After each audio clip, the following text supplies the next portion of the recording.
हरे कृष्णा। इस युग के प्रारंभ में आज से लगभग 5000 वर्ष पूर्व भगवान श्री कृष्ण ने अपने मित्र तथा भक्त अर्जुन को भगवद गीता का उपदेश दिया था।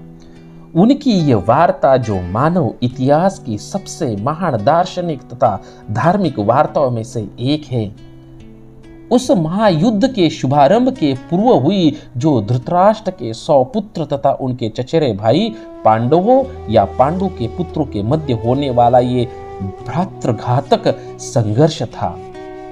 धृतराष्ट्र तथा पांडु ये दोनों भाई भाई थे, जिनका जन्म कुरुवंश में हुआ था और वे राजा भरत के वंशज थे, जिनके नाम पर ही महाभारत नाम पड़ा।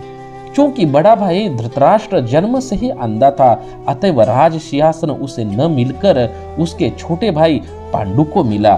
पांडु की मृत्यु अल्पायु में ही हो गई, अतएव उसके 5 पुत्र हुए, जिनके नाम युधिष्ठिर, भीम, अर्जुन, नकुल तथा सहदेव धृतराष्ट्र की देखरेख में थे, क्योंकि उसे कुछ काल के लिए राजा बना दिया गया था। इस तरह धृतराष्ट्र तथा पांडु के पुत्र एक ही राजमहल में बड़े हुए। दोनों के ही गुरु द्रोणाचार्य द्वारा सैन्य कला का प्रशिक्षण दिया गया था और पूज्य भीष्म पितामह उनके परामर्शदाता रहे थे।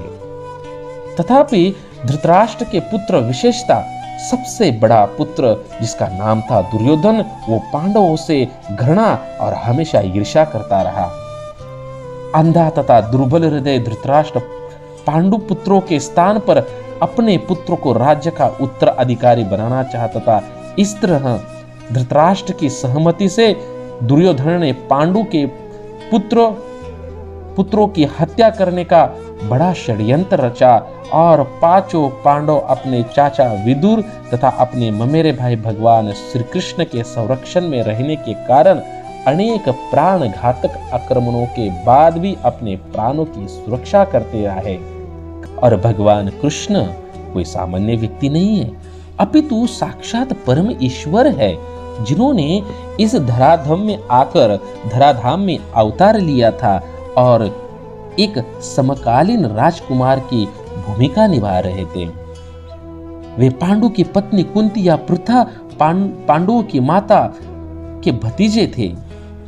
इस तरह संबंध के रूप में तथा धर्म के शाश्वत पालक होने के कारण वे धर्मपरायण पांडु पुत्रों का पक्ष लेते रहे और उनकी रक्षा करते रहे। किंतु अंततः चतुर दुर्योधन ने पांडु को धृत क्रीड़ा में के लिए ललकारा और उस निर्णायक स्पर्धा में दुर्योधन तथा उनके भाइयों ने पांडवों की सती पत्नी द्रौपदी पर अधिकार प्राप्त कर लिया और उसे राजाओं तथा राजकुमारों की सभाओं के मध्य विवस्त करने का प्रयास किया गया। कृष्ण के दिव्य हस्तक्षेप से उसकी रक्षा हो गई। भगवान श्री कृष्ण ने उनकी रक्षा की। उस धृत क्रीड़ा में छल के प्रयोग के कारण पांडवों की हार हो गई और उन्हें अपना राज्य खोना पड़ा और 13 वर्ष तक वनवास के लिए जाना पड़ा। वनवास से लौटकर पांडवों ने धर्म सम्मत विधि से दुर्योधन से अपना राज्य मांगने का प्रयास किया, किंतु उसने देने से इनकार कर दिया। क्षत्रियों के शास्त्र अनुमोदित कर्तव्यों को पूर्ण करने के लिए 5 पांडवों ने अंत में अपना पूरा राज्य न मांगकर केवल 5 गांवों की मांग रखी। किंतु दुर्योधन बड़ा दुष्ट था। दुर्योधन सुई की नोक पर भी भूमि देने के लिए सहमत नहीं था, उसने इनकार कर दिया।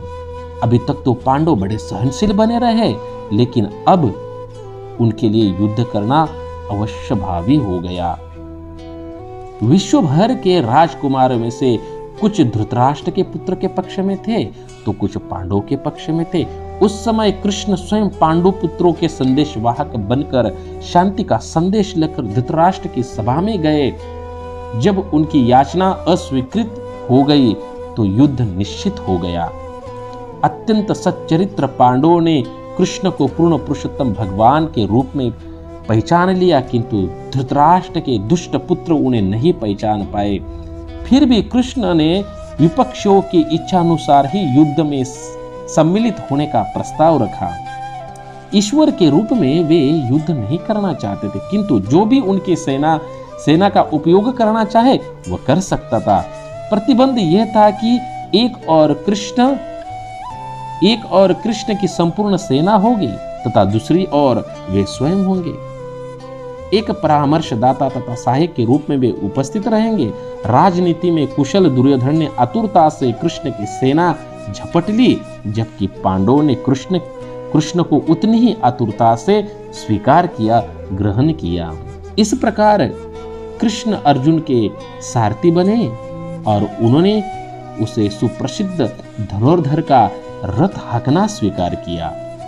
इस तरह हम उस बिंदु तक पहुंच जाते हैं जहां से भगवद गीता का शुभारंभ होता है। दोनों ओर सेना युद्ध के लिए खड़ी है।